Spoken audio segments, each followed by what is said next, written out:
تسمعوش كلام حد. All Egyptians who are listening to me, listen to my words only. Only mine I say. እኛ ኢትዮጵያውያንን የሰው አንፈልግም የሚፈልገንና የሚነካንን ግን እንደ ልማዳችን አሳፍረን እንመልሳለን። ergan hidhamee waggaa 5 ol ta'eera. Yakki raawwattan jedhamnee daangaa cabsinee biyyattii seenuudha. Amma garuu ana dabalatee lammiilee Itoophiyaa 47tti du'ii murtaa'eera. Gaafa jalqabaa du'a nutti murteessan hin amanneen ture. Guyyoota muraasaan dura namoonni lama nu biraa baafamanii ajjeefamaniiru. Poolisiin yeroo xalayaa qabatee dhufu nu keessaa eenyuun ajjeesuuf jennee dhiphanna. Baasiin Itoophiyaa dhufee nu gaafatee hin jiru. Mootummaan Itoophiyaa nuuf haa qaqqabu. Kun jecha lammiilee Itoophiyaa Saawudiitti du'iitti murtaa'ee guyyaa du'aa eeggataa jiranidha. Godaantonni lammiilee Itoophiyaa ta'an kibba Saawud Arabiyaatti duutiitti murtaa'e mana hidhaatti argaman mootummaan jidduu galee lubbuu isaanii akka oolchuuf gaafatan. Bal'ina isaa isin biraan geenya.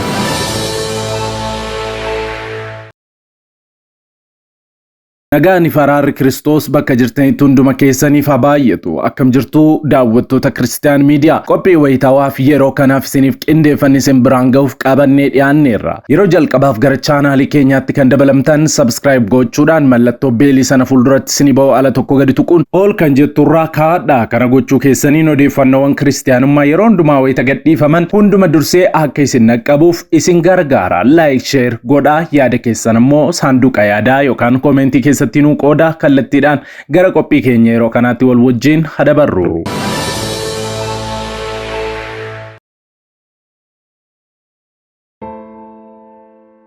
Video kana like gochuudhaan jalqabaa. Godaantonni lammiilee Itoophiyaa kibba Saawud Arabiyaatti duutiitti murtaa'ee mana hidhaa Najraan keessatti argaman mootummaan jidduu galee lubbuu isaanii akka oolchu gaafatan. Mana hidhaa sana keessa hanga ammaatti lammiileen Itoophiyaa lama humnoota Saawudiitiin ajjeefamuu fi kan hafanis du'a isaanii eeggataa jiraachuu kanneen duutiitti murtaa'e lama BBC'tti himaniiru. Lammiileen Itoophiyaa duutiitti murtaa'e mana hidhaa keessatti argaman kunneenis gara 47 akka ta'an bilbilaan BBC'tti himaniiru. Yoom akka ajjeefamnu beekuu baannulleen duuti nutti murtaa'eera.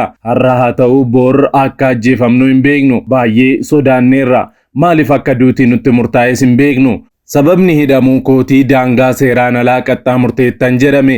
Erga hidhamees waggaa 5 fi baatii 5 ta'eera jechuudhaan baqataan kun sodaa keessatti argamuu BBC'tti himeera. Yoo duutiitti murtaa'uu dhugaa ta'e jedhanii akka hin yaanne kan dubbatan baqataan kun torban darbee hidhamtoonni lammii Itoophiyaa lama ajjeefamuu isaanii hordofee carraan keenyas du'a akka ta'e barrees jedha. Du'aa fi jireenya jidduutti argamna. Erga ijoollee sun nu biraa ajjeefamanii booda rafnee hin beeknu jechuudhaan mootummaan keenya dhimmicha akka nuuf dhaga'u barbaanna jechuun gaafate.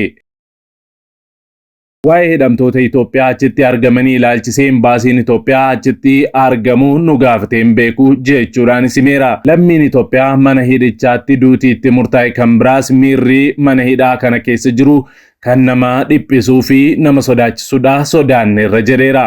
Poolisiin waraqaa qabatee gara mana hidhichaa yeroo dhufu hundaa nu fudhachuuf jennee sodaanna. Galgalas ta'ee ganama yoo dhufan ni naana. Amma du'a eeggataa jirra. Homaa gochuu hin dandeenyu. Du'uun keenya waan hin oolledha jechuudhaan gadda cimaa keessa ta'ee dubbateera. Hedduun isaanii kan duutiitti murtaa'e balleessaa maleedha kan jedhu namni kun mootummaan Itoophiyaa mootummaa Saawudii waliin dubbatee akka isaan baraaru gaafateera. Baqattoonni kunneenis gara maatii isaaniitti bilbiluudhaan mootummaan Itoophiyaa aangawoota mootummaa Saawudii waliin akka dubbatu dhiibbaa akka taasisaniif gaaffii akka dhiyeessan dubbachuu himaniiru. Namni BBC'tti bilbilaan himee hidhamtoota keessaa tokko ta'e kun gara biyyaatti bilbilee maatii keenyaan mootummaa Itoophiyaa bira deemuudhaan mootummaa Saawudii waliin akka dubbataniif nu gaafatanii turan. Akka waliin haasa'anis waadaa yoo galaniif maatiin deebi'an. Akka furmaata argannu maatii keenyaaf waadaa seenanii turan. Garuu nuti furmaata hin arganne jedhan. Itti dabaluudhaanis namoonni baay'een duutiitti murtaa'eera hanga ammaatti.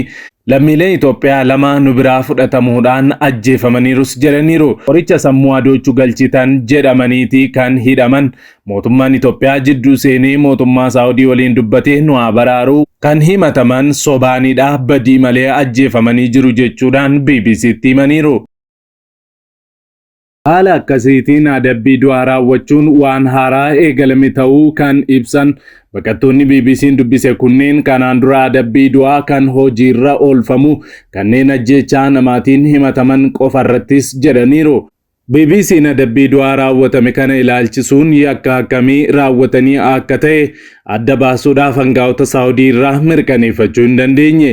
Saawud Arabiyaatti qoricha sammuu namaa hadoochuun walqabatee ajjeechaan manneen hidhaatti raawwataman dabalaa dhufuun yaaddoo akka itti uume dhaabbilee mirga namoomaaf falman keessaa tokko kan ta'e marsariitii Cairo Institute for Human Rights baatii fulbaanaa keessaa ibsa baaseen waamicha taasiseera. Dhaabbileen kunneenis mana hidhaa Saawudii Tabuuk keessatti hidhamtoonni dhibbaan lakkaa'aman lubbuu isaanii balaarra jiraachuu ibsee kan ture yoo ta'u, amajjii darbe irraa kaasee sirreeffamtoonni 8 du'aan adabamuu ibseera.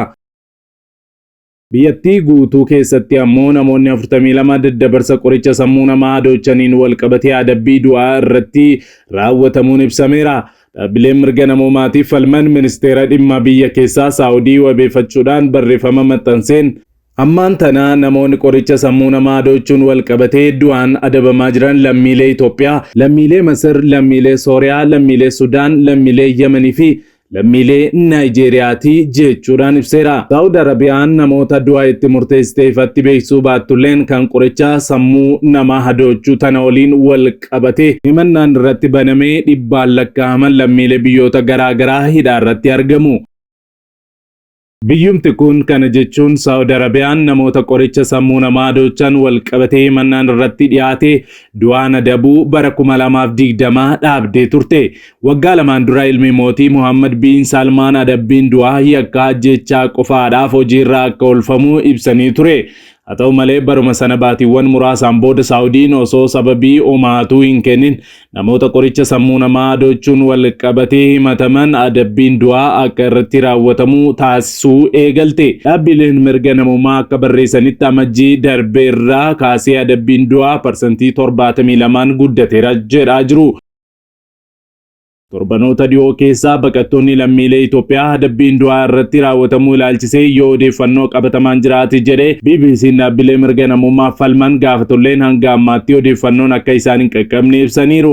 Dhimma lammiilee Itoophiyaa kana ilaalchisuun kibxata onkoloolessa 8 2024 irraa kaasee ministeerri dhimma alaa Itoophiyaa bilbilaa fi barreeffamaan deebii argachuuf yaaliin taasisan hin milkoofne. Saawud Arabiyaan biyya boba'aan badhaatetti lammiileen Itoophiyaa hedduun hojjetanii jireenya isaanii jijjiirachuuf biyyoota baha giddu galeessaa itti imalan keessaa ishee tokkodha.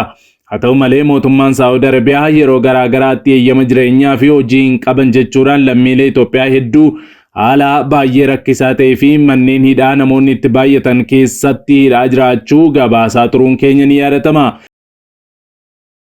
Kanneen manneen hidhaa sana keessatti hidhamanii rakkoolee fayyaa garaagaraaf saaxilamanis dubbisuun gabaaseera BBC'n. Hidhamtoonni kunniinis nyaataa fi wallaansa gahaa waan hin arganneef lubbuudhaan turuudhaaf haala baay'ee rakkisaa keessaa jiraachuus ibseera.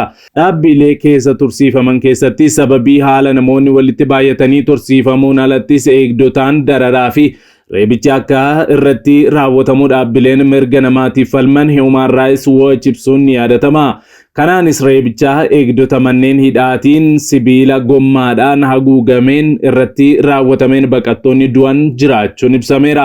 Kana malees lammiileen Itoophiyaa biyya waraanaan raafamaa jirtu Yemen irraa gara Saawudiitti ce'uudhaaf yaalan hedduun eegdota daangaa Saawudiitiin ajjeefamuu isaanii dhaabbilee mirga namaatiif falman dhaabbata Human Rights Watch wabeeffachuun bara darbe gabaasa baasuunsaa ni yaadatama. Dhaabbileen mirga namoomaa kunneenis irra jireessi isaanii lammiilee Itoophiyaa kan ta'an baqattoonni hedduun ajjeechaa jumlaan daangaa irratti akka ajjeefaman gabaasa isaa keessatti kaasee ture. Gabaasichi daangaa Saawudiin Yemeniin ittiin wal daangessan irratti poolisoonni fi loltoonni Saawudii rasaasaa fi fanjiin dabalatee haala sukkanneessaa ta'een baqattoota akka ajjeesan dhuga baatii baqattootaa qabateera. Daangaalee irratti reenfi namaa tureera. Baqattoonni eegdota daangaa Saawudiitiin to'ataman miilli isaanii kam yoo rasaasaan rukutamee akka barbaadan gaafatu. Akkasumas matarayyeesii fi meeshaa waraanaa kaaniin baay'ee isaanii jumlaadhaan ajjeesuudhaaf faayidaarraa oolfamuu gabaasicha keessatti gadi fageenyaan kaa'ameera.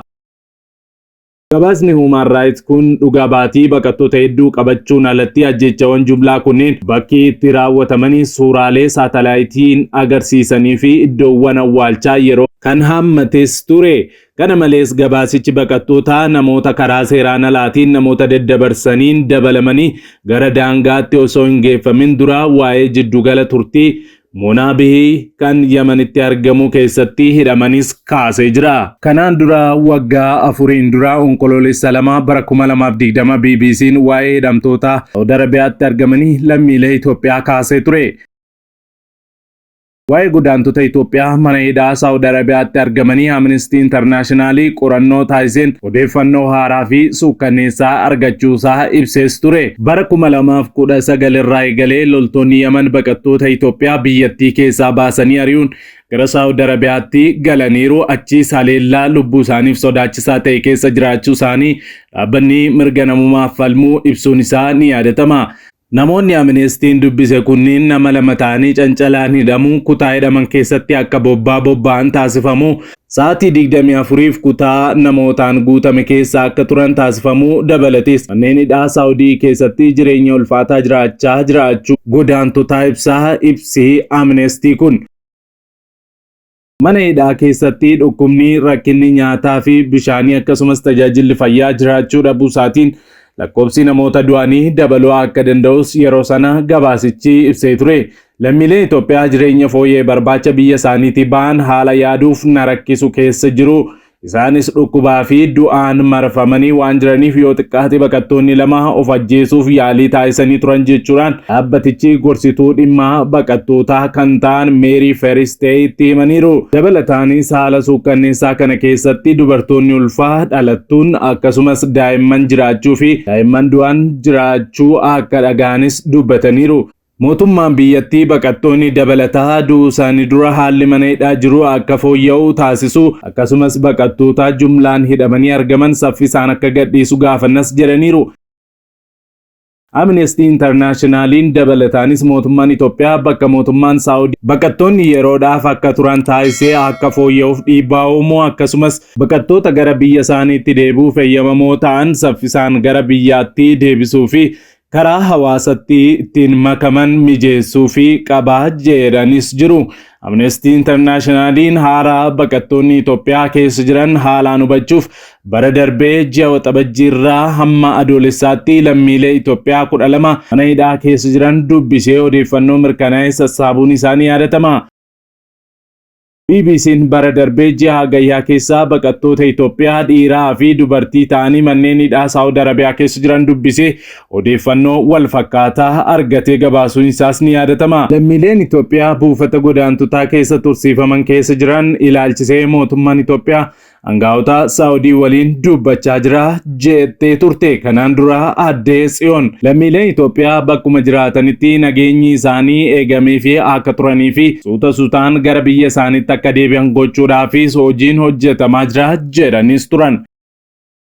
Haadholiin daa'imman qabanii fi ijoolleen umuriin isaanii waggaa 18 gadi ta'aniifis dursa kennuudhaan akka gara biyya isaaniitti deebi'anis taasifneerra kan jedhan aadde Tsiyoon hojiin biyyatti deebisuu kun itti fufaa jechuun isaanii ni yaadatama. Ergasiis lammiileen Itoophiyaa Saawudi Arabiyaatti haala rakkisaa fi yaaddessaa irratti argaman gara biyyaatti deebi'uun isaanii ni yaadatama.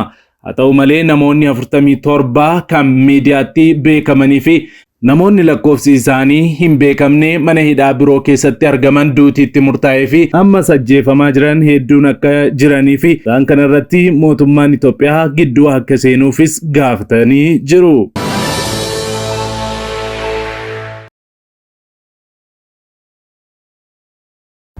Waggoota dheeraadhaaf kiristaanonni miidiyaalee ittiin sagalee isaanii ibsatan dhabuun rakkataa turaniiru. Bari'uun waan hin oolleef maarree kunoo Kiristiyaan miidiyaa sagalee nuuf ta'aa jira. Kanaaf miidiyaa haqaa odeeffannoo dhugaadhaaf wayitaawaa yuutuubii Kiristaan miidiyaa subscribe like share godhaa. warra sagalee dhabaniif sagalee ni taana. Yesuus fayyisaadha. Egaan daawwattoota Kiristiyaan Miidiyaa qophiin yeroo kanaaf siniif qindeeffannee kanneen hanga ammaatti daawwattanidha. Yeroo jalqabaaf yookaan qophii keenya walakkaatti gara chaanaalii keenyaatti kan dabalamtan subscribe gochuudhaan mallattoo beelii sana fuulduratti sinii ba'u ala tokko gadi tuquun ol kan jettu irra kaawwachuu akkasumas like share gochuun saanduqa yaadaa keessatti immoo yaada keessan nu kaa'uu hin dagatina. Sa'aatii muraasaa booddee odeeffannoo haaraaf gara biraatiin hamma deebinee ol arginutti turtii gaarii siniif haa ta'u nagaan tura.